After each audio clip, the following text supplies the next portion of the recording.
조금 더 많은 준비와 주의해야 될 점을 명확하게 알고 뛰는 것이 좋겠습니다. 초보자분들에게 권장드리고 싶지는 않습니다. 조금 위험한 선택이 될 수도 있다. 중요한 거 한 가지를 이제 말씀을 드리자면은,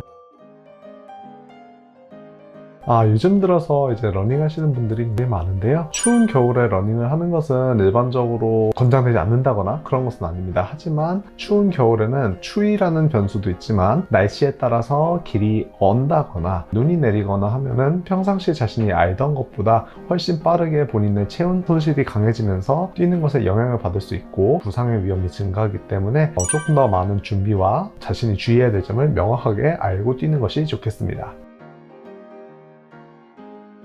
요즘 일반적으로 나오는 러닝화는 사계절용으로 나오는 경우가 많기 때문에 신던 러닝화를 계속 신으셔도 큰 문제는 없습니다. 겨울철에는 이게 딱딱하게 지면이 얼어붙을 수가 있기 때문에 부상의 위험이 증가해서 조금 더 쿠션이 있는 것을 사용해 주는 것이 좋고요. 잘 미끄러지지 않게 트레일화처럼 나오는 게 있습니다. 이러한 신발들로 이제 바꿔 신는 것이 조금 더 안전하다고 볼 수가 있겠고요. 뛰다 보면은 손끝이나 발끝이 굉장히 차가워지는 것을 경험해 보신 분들이 많을 거예요. 신체의 말단 부위가 추위에 노출될수록 체온을 빨리 뺏기게 됩니다. 보통 사계절 운동화가 통기성이 굉장히 좋은 소재로 되어 있는 경우가 많아요. 근데 이런 경우에는 발 쪽에 체온 손상이 좀 심할 수가 있기 때문에 장거리 러닝을 한다거나 발 쪽에 좀 차갑고 추위를 많이 느끼고 이로 인해서 통증이 좀 있다 라고 한다면은 신발의 외부 소재가 고어텍스 소재류로 되어 있는 것이나 일반적인 메쉬 소재보다 다른 이제 레이어가 둘러싸여져 있는 신발을 사용하신다면은 훨씬 더 편하게 러닝을 즐기실 수 있습니다.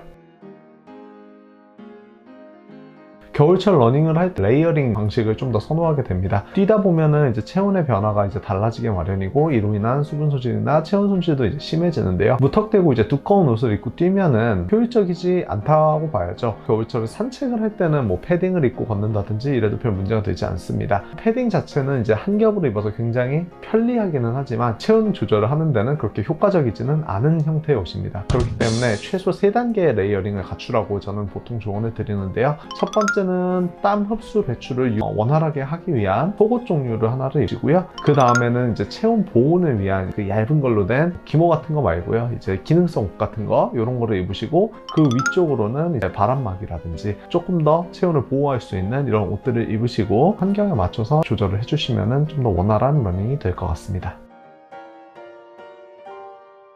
매일 뛰는 것을 초보자분들에게 권장드리고 싶지는 않습니다. 뛴다는 것은 기본적으로 걷는 것에 비해서 에너지 소모도 크고 발목 관절과 무릎 관절에 무리가 간다는 것을 뜻합니다. 이번 신년 목표로 다이어트 같은 걸 생각하시거나 건강을 챙기시기 위해서 러닝을 시작하시는 분들이 나는 매일같이 뛰겠다 라는 목표를 세우신다면 조금 위험한 선택이 될 수도 있다 라고 생각을 해서요. 하루나 이틀 정도 뛰어주고 나면은 꼭 하루 정도는 휴식의 시간을 취하면서 아무것도 안 하면서 쉬는 게 아니라요. 가볍게 산책이라든지 아니면 정말 슬로우 러닝, 숨이 크게 차지 않을 정도로만 뛰면서 본인의 페이스 조절을 하는 것을 추천을 드립니다. 러닝 운동은 어느 세대에게서나 좋은 운동이 될 수가 있습니다. 다만 무릎과 발목 관절에 많은 무리가 갈 수가 있기 때문에 무턱대고 뛰는 것보다는 조금 빠른 걸음으로 경보를 하듯이 걷는 것에서부터 시작을 해서요. 여기서 이제 숨이 차지 않고 버틸 수 있을 정도가 된다 라고 하면은 심박수를 크게 올리지 않는 선에서 뛰는 동작, 요즘 말로 하는 슬로우 러닝이죠. 천천히 적응시킨 다음에 러닝으로 이제 넘어가시면 될 건데요. 나이 드신 분들께는 슬로우 러닝을 통해서 건강을 챙기시는 것을 조금 더 추천드리는 편입니다.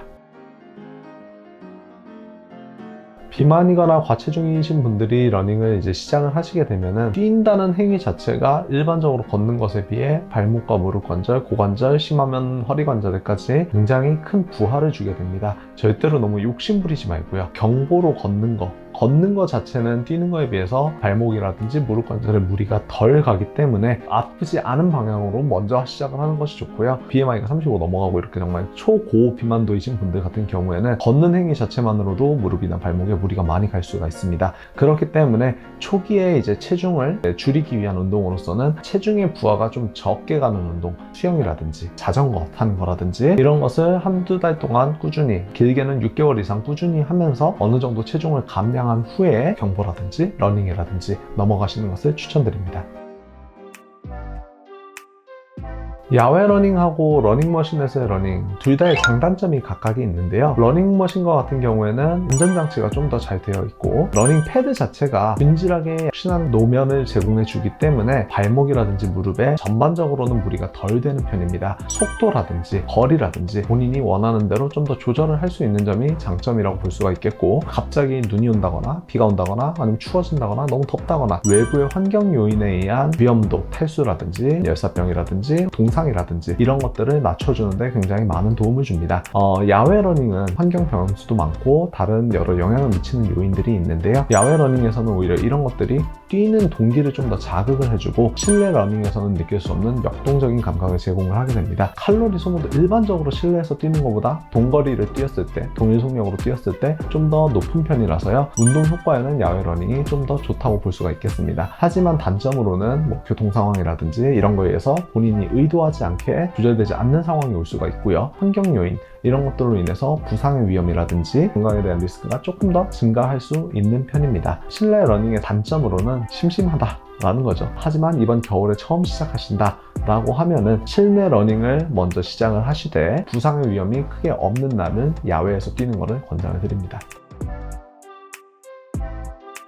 발과 발목이 체중 부하를 견뎌주는 가장 최전선에 있는 관절들인데요. 계속해서 붓고 아프다면 반복적으로 내딛는 행위에 의한 미세한 힘줄이나 인대의 단순 염증에서부터 비롯해서 심하면 파열까지 여러 가지 원인이 있을 수가 있겠습니다. 삐끗하거나 이런 것도 계속 있는 붓기라든지 진정되지 않는 통증이 있다면 반드시 병원에 와서 확인을 해봐야 되겠지만, 중요한 거 한 가지를 이제 말씀을 드리자면, 뛰고 나서 소변을 봤는데 소변이 잘 안 나오다가 소변색이 매우 진한 갈색, 콜라색 같은 느낌으로 나온다 라고 하면은 과도한 운동으로 인해서 근육이 녹고 있는 횡륜근 융해증이라고 있는데요. 빠르게 처치해주지 않으면 전신적으로 큰 위험을 불러올 수가 있기 때문에 이러한 증상이 있다면 이거는 바로 응급실로 가시는 게 맞습니다. 반드시 꼭 기억을 해주시고요. 이 외에도 추운 날씨에서 뛰다 보면은 폐 쪽에서 이제 찬공기가 계속해서 유입되면서 기관지 병변이 있으셨던 분들은 좀 안 좋아지시거나 이러실 수가 있기 때문에 뛰고 나서 흉통이 지속된다거나 숨을 쉴 때마다 불편감, 호흡이 짧아지거나 과호흡이 일어나면서 열 같은 게 발생하고 한다면 병원에 꼭 들러주시기 바랍니다.